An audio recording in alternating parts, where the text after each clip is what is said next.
Hello everyone, আমি আইলের মা। আজ আবারও চলে এসেছি বাচ্চাদের সকালের একটা ব্রেকফাস্ট রেসিপি নিয়ে। আজ আইলের ব্রেকফাস্টে আছে কর্নফ্লেক্স, যেটা আমি গুঁড়ো করে নিয়েছি, আপনারা ক্রাশ করেও নিতে পারেন, একটা কলা, দুটো খেজুর, এখানে আমি দুটো নিয়েছি ছোট বলে, আপনারা একটাও নিতে পারেন, আর জেগরি পাউডার। কর্নফ্লেক্স খুব দ্রুত হজম হয় এবং এতে আয়রন, বি কমপ্লেক্স ও কার্বোহাইড্রেট থাকায় বাচ্চাদের দ্রুত শক্তি যোগায়। তাই বাচ্চাদের সকালের ব্রেকফাস্টে কর্নফ্লেক্স খুবই ভালো একটা খাবার। এখানে কর্নফ্লেক্সটাকে আমি গ্যাসে খেজুরের সাথে ফুটিয়ে রান্না করে নিয়েছি। আপনারা চাইলে গরম জলে ভিজিয়ে রাখতেও পারেন।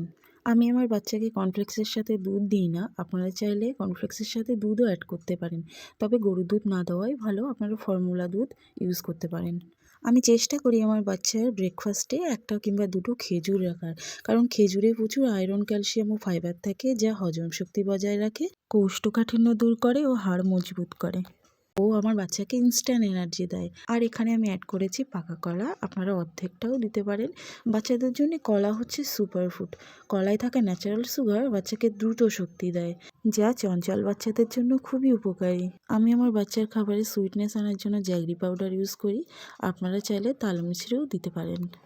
সবগুলো একসঙ্গে মিক্স করে আপনার প্রয়োজন মতো গাঢ় অথবা হালকা করে নিতে পারেন। তবে একটা জিনিস মনে রাখবেন, সব বাচ্চা সমান খায় না, কোনো বাচ্চা বেশি খায়, কোনো বাচ্চা কম খায়, তার চাহিদা অনুযায়ী। তবে চেষ্টা করবেন আপনার বাচ্চাকে একটা নির্দিষ্ট সময়ে খাওয়ানোর, তাই সেটা লাঞ্চ হোক, ব্রেকফাস্ট হোক বা ডিনার।